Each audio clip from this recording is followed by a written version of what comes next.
Hello, this is me again. Welcome to my channel.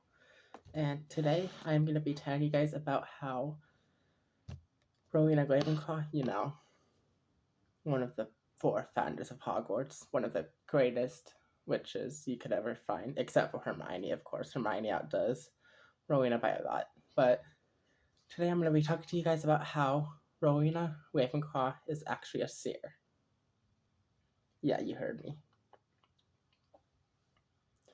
And now, I'm going to start out by telling you guys the little stuff, what you need to know.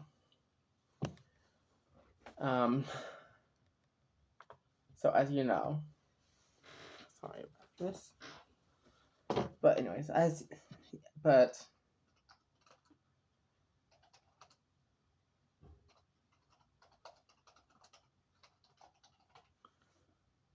you know, Hogwarts was founded in this 10th century, and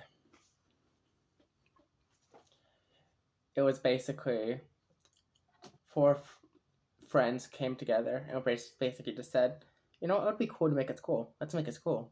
Oh, you want to make a school? Yeah, okay, let's make a school. And they basically made up Hogwarts. It was one of the greatest wizarding schools in the world. I think it's the only wizarding school in Britain. So they did great. And from then on, all four founders were allowed to go to Hogwarts. Like all wizards and witches were allowed to go to Hogwarts when they turned 11. So from 11 on, they were going to Hogwarts and everything, and it was going great. But the founders, when they realized that they weren't going to be there forever, they came up with the smart idea of they took Godric Gryffindor's hat off his head, enchanted it, and made it the sorting hat. And it would sort the future generations of witches and wizards into the houses. Slytherin, as we know, decided to leave the school because he didn't want his great name to be disrupted by the filthy mudbloods. And so basically, this went on for a long time, and Slytherin wasn't going to give it up. So moving along, Slytherin ends up leaving the school, as you know. The Chamber of Secrets was made. The basilisk was inside of the chamber, and all of that. And I have theories to go for days about the chamber, but that's not what this video is about, because if you look down at the title, you'll know that it says Rowena Ravenclaw is a seer.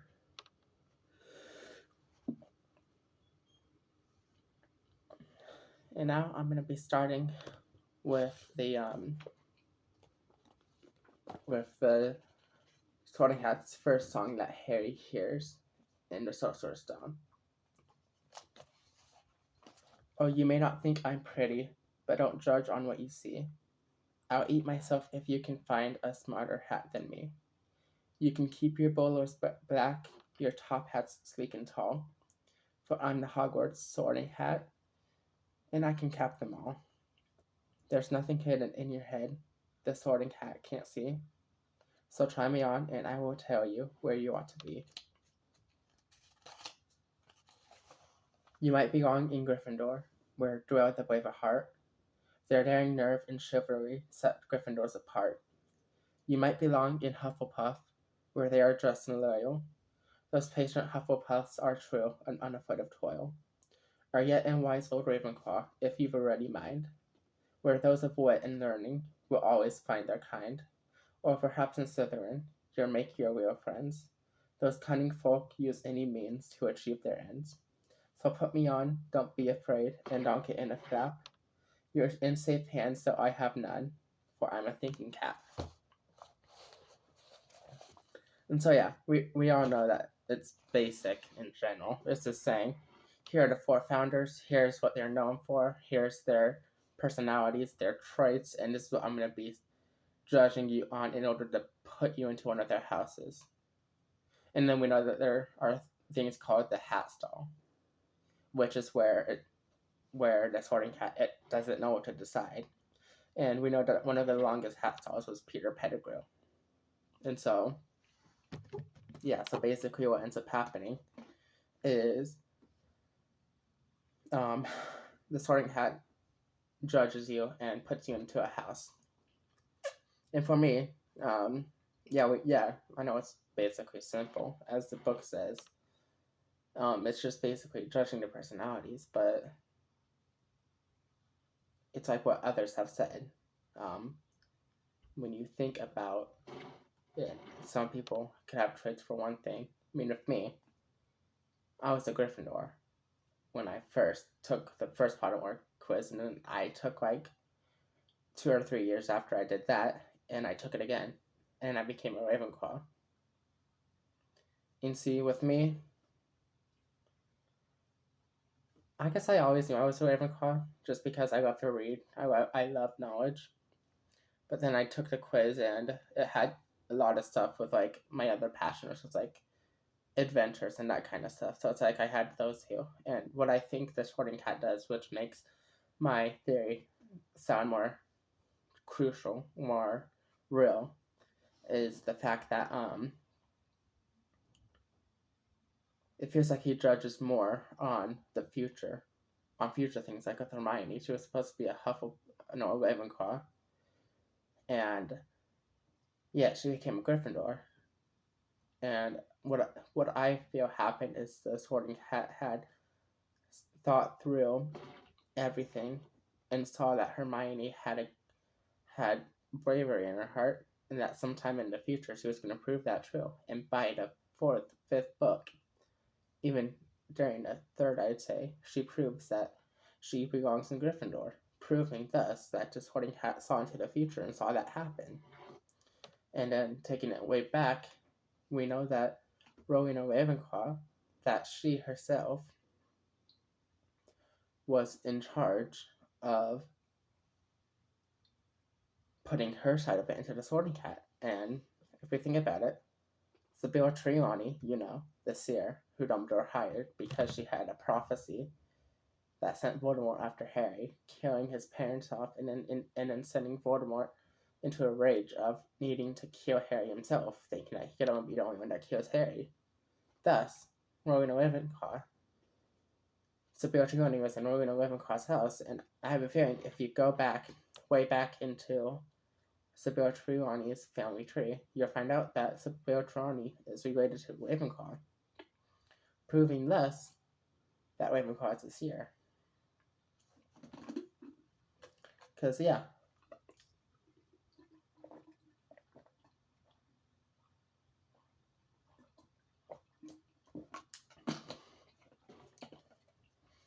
I know that a lot of stuff seems to happen in Dumbledore's office, but still, there's a lot of stuff that happens outside of Dumbledore's office. Like, we know that the Sorting Hat was in the office the year before when Harry told Dumbledore about Voldemort coming back. Yet, it seems like if you have a lot of stuff going on, you're bound to forget. And yet, then we get to the fifth book, the chapter that's actually entitled The Sorting Hat's New Song. And this is a song it ends up singing in the 5th year. In times of old, when I was new, and Hogwarts barely started, the founders of our noble school thought never to be parted. United by a common goal, they had the self-same yearning to make the world's best magic school and pass along their learning. Together we will build and teach, the 4 good friends decided, and never did they dream that they might someday be divided. For were there such friends anywhere as Slytherin and Gryffindor? And it was the second pair of Ravenclaw and Hufflepuff and Ravenclaw. So how could it have gone so wrong? How could such friendships fail? Why, I was there and so can tell the whole sad sorry tale. Said Slytherin will teach just those whose ancestry is purest. Said Ravenclaw will teach those whose intelligence is surest. Said Gryffindor will teach all those with brave deeds to their name. Said Hufflepuff, I'll teach the law and treat them just the same. These differences caused little strife when first they came to light, for each of the 4 founders had a house in which they might take only those they wanted, so, for instance, Slytherin. took only pureblood wizards of great cunning, just like him, and only those of sharpest mind were taught by Ravenclaw, where the bravest and the boldest went to daring Gryffindor.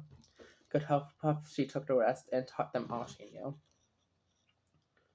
Thus the houses and their founders retained friendships firm and true, so Hogwarts worked in harmony for several happy years. But then discord crept among us, feeding on our thoughts and fears. The houses that, like Piers IV, had once held up our school, now turned upon each other and divided sought to rule. And for a while it seemed the school must meet in a re-end, what with dueling and with fighting and a crash of friend on friend. And at last there came a morning when old Slytherin departed, and though the fighting then died out, he left us quite downhearted. And ever since the founders four were whittled down to three, and have the houses been united as they once were meant to be. And now the sorting hat is here, and you all know the score. I sort you into houses because that is what I'm for. But this year I'll go further, listening closely to my song. So condemned I am to split you, so I worry that is wrong. Though I must fulfill my duty, and must quarter every year. Still I wonder whether sorting may not bring the end I fear. Oh, note of perils, read the signs, the warning history shows. For our Hogwarts is in danger from external deadly foes, and we must unite inside her, or we'll crumble from within. I have told you, I have warned you. Let the sorting now begin. So that's the one from the fifth book. And if you think about it, if you go further along, I mean, we don't hear another Sorting Hat song for the next two books. So if you think about it, the Sorting Hat predicted correctly what was going to go down in the next two books. Unless they don't stand united, they will fall. And then what happens in the seventh book? Oh yeah, Snape flees the scene after McGonagall duels him, and McGonagall takes over the school. I mean, yeah. Only bad thing is, just all the Slytherins end up going down to the dungeons and everything. But you have some Slytherins who actually turn out to be helping Harry too. And then you have all of the other three joining together to fight against Voldemort and the Death Eaters. So yeah. But yeah, that's my theory, guys, about how Rowena Ravenclaw is actually a seer. I hope you liked this video. If so, click the subscribe button down below and click that like button. Thank you. Love. Bye.